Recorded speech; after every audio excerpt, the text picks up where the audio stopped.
Hello and welcome to my channel. Imagine you're a project manager, or probably you're even a team manager in a project environment, and you're asking yourself, how are you supposed to manage a phase in a project? How are you supposed to manage a stage in a project? Don't worry, in this video, I'm going to take you through step by step on all that you need to manage a stage in a project environment or a phase in a project environment. So let's dive in.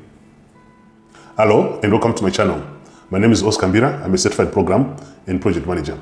This is the channel which I use to help aspiring and also practicing project managers to succeed. In this video, I'm going to take you through all that you need to manage a stage on a step-by-step process, so that by the end of this video, you are going to be able to manage a phase of a project or a stage of a project. So let's dive in. In case you want to understand more about how to manage the stage boundaries or phase boundaries in a project environment, I'm going to leave with you this video, which you can also dive deeper to understand how to manage a stage boundary in a project environment.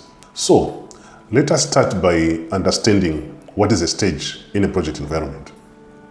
So in a project environment, there are a number of controls that you can introduce.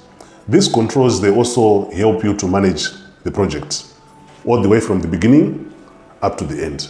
So one of the basic controls that you normally find in most projects in any industry or any type of project is a stage. Some they want to call it a phase. It means the same thing. So I'm going to be using these two phrases or words interchangeably, a stage and a phase, but I'll be referring to the same thing. So what is a phase in a project environment? A phase in a project environment is a set of activities that can be performed either in parallel or they can be performed step by step in order to achieve a specific goal of the stage. And normally a stage has got a time bound, which means it has a starting period and an end period.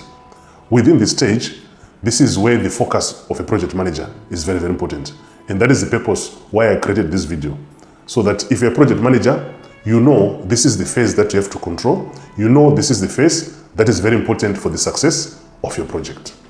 So now, after understanding what is a stage, a set of activities that you have to perform in parallel or one step after the other within a specific time bound, how do we manage that?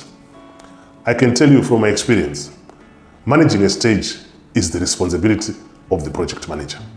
And this video is specifically for the project manager or anyone who is aspiring to be a project manager. I hope you're enjoying the video so far. If you find this video very helpful and you are also new to the channel, don't forget to click the like button, the subscribe button, and the notification button so that you're the first person to be notified each time a new video is uploaded on this channel. It will also help the channel to grow. It will also help the channel to produce more videos like this one. So why is it very important that you have a stage or blocks or phases in a project journey? Mainly it's for control. So the first thing that you have to do if you want to manage a stage or a phase in a project environment, you need to plan the activities for that specific phase. What do we mean by planning? You need to start with the deliverables to be produced in that particular stage. For example, some they want to call them products. It could be a document. It could be a result. It could be even a physical product. So you need to start by listing the products that you're expecting to be produced in that particular phase of the project. You might be asking, why should I start with products? I know for some project managers who are used to the traditional way of planning, they just start by activities. I'm telling you, you should be using one of the most powerful ways of project planning, which I normally use in my projects, which is product-based project planning. So you could be asking, what is this all about? I have a video on product-based project planning. It's a very powerful tool. You start with what you want to produce, and then you start putting activities to produce that. The advantage of doing that is you won't miss some things that you're supposed to produce. I've seen some project managers asking the team members, was this done? And then they're being told, no, it wasn't done. So it is because they started with the traditional way of planning, which is activity-based instead of product. So in a stage, you need to list all the expected deliverables or products from that specific stage. Then, based on the list of those products, you can call it a product checklist, you start assigning work to different teams. Let me expand more on this. In a stage or phase of a project, you do not expect project members to just come in and then they start doing whatever they have to do for the benefit of the project. It doesn't work like that. It is the responsibility of the project manager to check the product list or checklist, and then using the product checklist, you sequence. In most cases, there are some products which can be sequenced in terms of how they are supposed to be produced. There are also others which can be run in parallel. So you must have those two categories, the sequencing and also those ones you can run in parallel. The advantage of doing that is when you are now creating what is called a work package. A work package in project management is just an instruction that you give to, as a project manager, you give to the team manager to work on specific deliverables. I'll cover that later. So the advantage of doing that is when you're creating a work package, you are also able to number the work package. You are also able to number the products that you want to produce per each and every work package. So once you have completed the product checklist, you now need to plan how they are going to be produced. There are normally 3 levels of planning. There is the higher level or the high level of planning called project plan. Then there's another one which is a bit detailed. It's called a stage plan. So the last one that we have at the bottom is team plan. So when you're controlling a stage, you must have a stage plan. And I'm telling you, in a stage, you have one plan, but you're going to have so many products and even so many team plans, depending on which project you're working on. So you can have so many stage plans feeding into the main project plan. You can also have so many team plans feeding into a stage. So a stage might have so many products to be produced probably by the same team.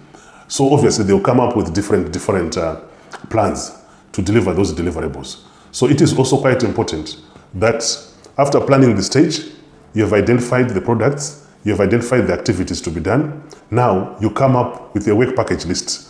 I would advise that you should always have these numbered. Say for example, you have 10 work packages. So work package number 1, you give to this particular team. Work package number 2, you give to this particular team, and so on and so forth. So once you have given the work package, which is also linked to the products to be produced in that particular stage, it becomes easy now to assign that to a team manager. A team manager is just like a lead. Like what I normally do in my projects, each and every area, I put team leads or team managers. The advantage of doing that is normally when it comes to a stage, we are talking of specialist products, not project management products. So you need someone who is specialized in that area and who is also going to lead the team in that specific area. So you give a work package to the team manager so that they can work with their team and produce the expected deliverable or progress the expected activities of the project. So after assigning the work package to the team manager, depending on how experienced your team manager is, you might even ask them to start working on their team plan to produce the deliverables based on what has been assigned to them at that particular point in that particular stage. In some cases, if it's something that you have also expertise, you can also work with the team manager to draft the plan, which you can also present to the team members so that they become part of that plan and part of that process. So the project manager is also going to assign work package to the team manager, work with the team manager to produce a team plan. So it's like a project manager is going to have a backlog of work packages, especially if the project is very big. If it's a small project, probably you don't have a backlog. So you take each package, assigning work package, assigning to the team work package, assigning until all the packages for that stage, they are completed. I've also created for you a very comprehensive ebook on how to manage a stage or a phase in a project environment. You can find the link in the description below. It will also help you to appreciate, to further your understanding of how to manage project stages or project phases in a project environment. This will also increase your chances of making sure your project is successful.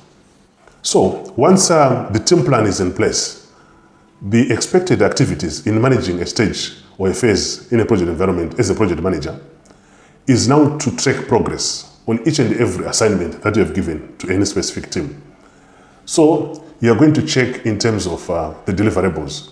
How are you progressing to get the deliverables delivered? And also, I can assure you from my experience, it's going to be very normal that when you're running a project or a phase, you're going to encounter a lot of issues.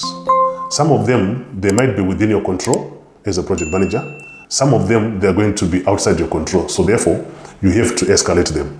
For example, there might be some changes required by the users of the product. And those changes might require, for example, additional budget, or even they might require even additional time. And yet that specific phase or stage, you had only budgeted a specific time. So this is going to cause it to go beyond the tolerance. So you'll be forced to escalate to project board. There are basically 3 issues that you're going to face during a stage. I'm basing on my experience, or 3 types of issues. The first one is request for change. So what does it mean? It means there's something that was initially requested by the user, probably after seeing the product or after rethinking, or even after change of business operations, they now need to change what they've requested for the project to produce. So that is going to cause you to rethink about the timelines. It's going to cause you to think about the risks, the quality, and also business case. In some cases, like what I normally request from project board is to have a change budget. So that some of those small things, you don't need to go back to the project board for you to get them actioned. No. You can make a decision as long as you're still within the approved tolerance, then you can move on. So the second category of issues you're going to face is just generic or problem or just a concern. So as a project manager, you also need to appreciate those issues, resolve some of them, manage some of them. Where it's necessary, you can even escalate to project board. That is very normal in any project environment.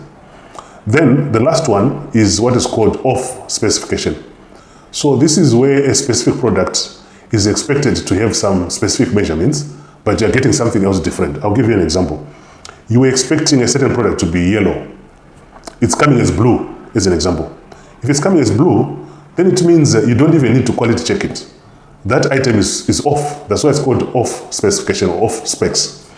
So you have to request whoever is building or the supplier who is building that product to give you the correct color. That's one of the examples. Then another positive example is or exceeding expectation, but through off specification. You have asked for something that is 1 meter. Now you're getting 1.2 meters. If it was supposed to fit somewhere, that particular item is not going to fit. So they've over-delivered, but it will affect the progress of the project. So that is the third category. If you want to dive deeper and understanding more about project issues, I also have a video on project issues. You can also check it on my channel. It will help you to understand what are project issues, how do you resolve them, how do you manage them going forward. So the other item you're also going to face is the risk. There's always going to be a risk in every project stage. But when you're faced with a risk, you have several ways to respond to risks. If you want to understand more about responding to risks, I have a video on risk responses. You can also watch it on my channel. You will learn to appreciate how do you respond to different risks like transfer, avoid, and so on and so forth. So once you have also picked a risk, you still need to categorize it. Is it something that is a health issue? Is it environmental? Is it a political risk? Is it an economical risk or technology risk? So there are so many categories that you can use to classify a risk.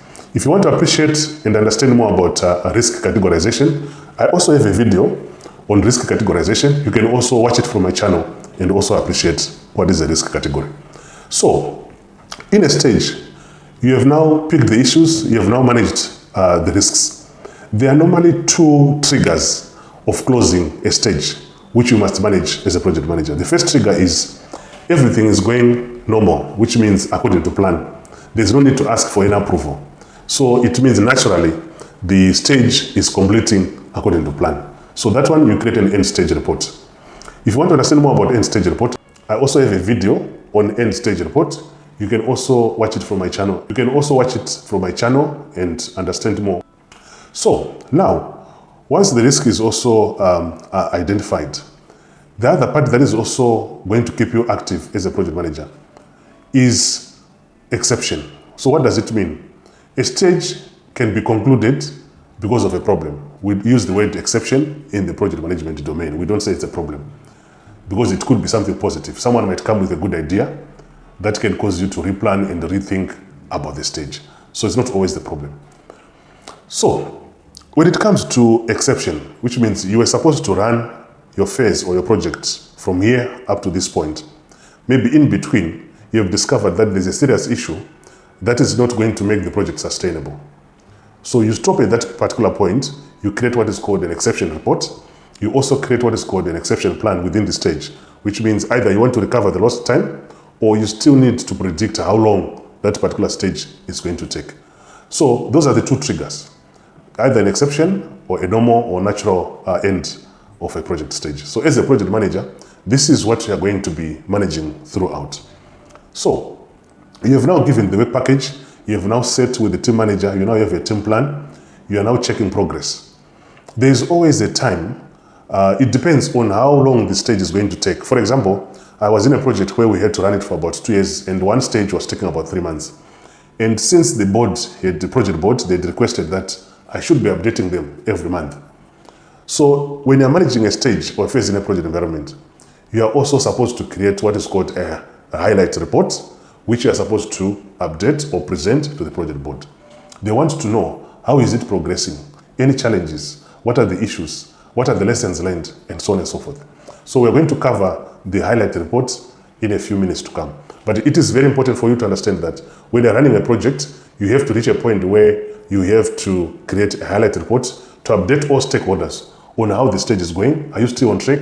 Validation of the business case. Is it still valid? Is it still sustainable to progress? So if you want me to create more videos or additional videos based on what we have discussed, or there's something which is not clear, reach out to me or let me know in the comment section below. Thank you for watching.